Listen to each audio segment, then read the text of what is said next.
They were dying. A century-old card company on the edge of the abyss, until one man walked into the boardroom and decided to destroy the past to conquer the future. This is the ultimate pivot. Hiroshi Yamauchi.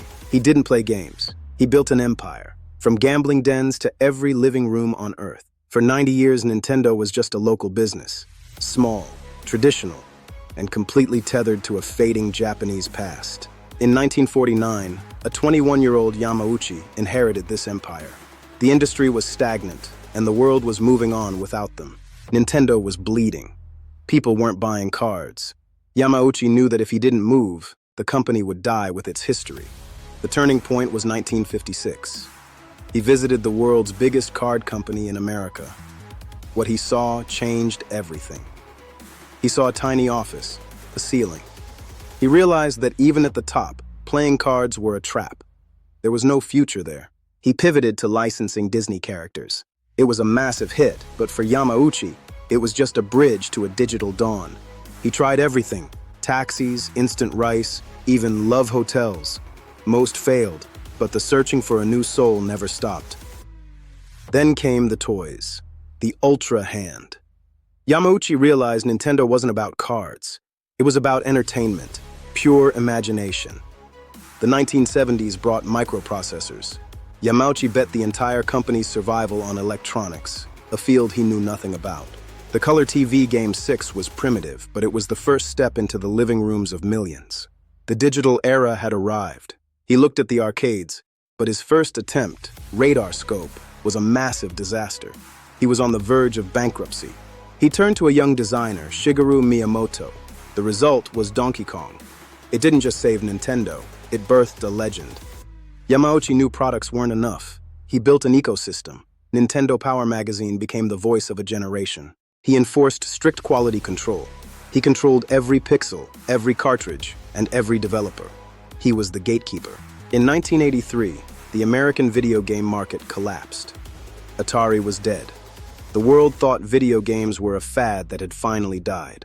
Yamauchi didn't care. While others retreated, he prepared his greatest weapon, the Famicom, the NES. He was ready for war. The NES was more than a console. It was a revolution.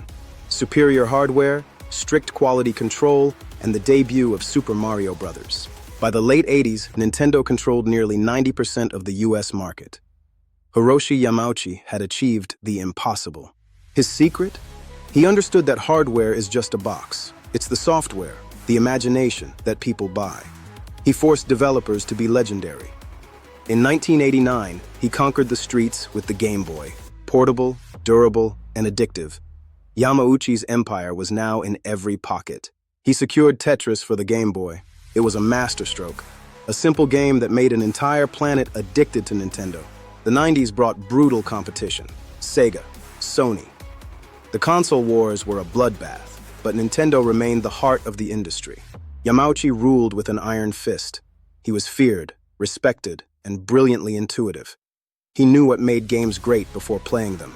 With the Nintendo 64, he pushed the world into the third dimension. Mario 64 changed the language of gaming forever. He believed in the lateral thinking with withered technology. Innovate where others see old tech. That was the Yamauchi way. As the new millennium approached, Yamauchi prepared to step down. But not before one last gamble: the GameCube and the foundations for the Wii. The GameCube was a bold step, a precursor to the Wii. It showed that Nintendo would always prioritize play over raw power. In 2002, he did something unprecedented. He passed the presidency to Satoru Iwata, a developer, not a family member. The legacy was safe. He laid the foundation for the Wii, a console for everyone. It was his final gift to the world of entertainment, a global phenomenon. He taught Nintendo the blue ocean strategy. Don't compete in bloody waters. Create your own ocean where only you can swim. The lesson of Yamauchi is simple. Never be afraid to destroy your past to build a better future. Adapt or be forgotten by history. Today, Nintendo is a titan, but it all started with a young man and a deck of cards in a dying industry. His vision saved an empire. Success is about seeing what others miss. It's about the courage to pivot when the world stays still.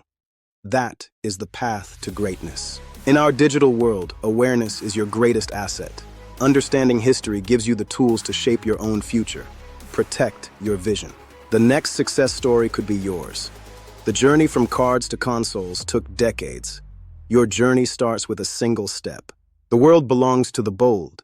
Keep searching for your own digital dawn. Stay curious, stay digital, and keep moving forward. Follow and subscribe for more exciting success stories that will inspire your own journey. This is the path to your digital empire.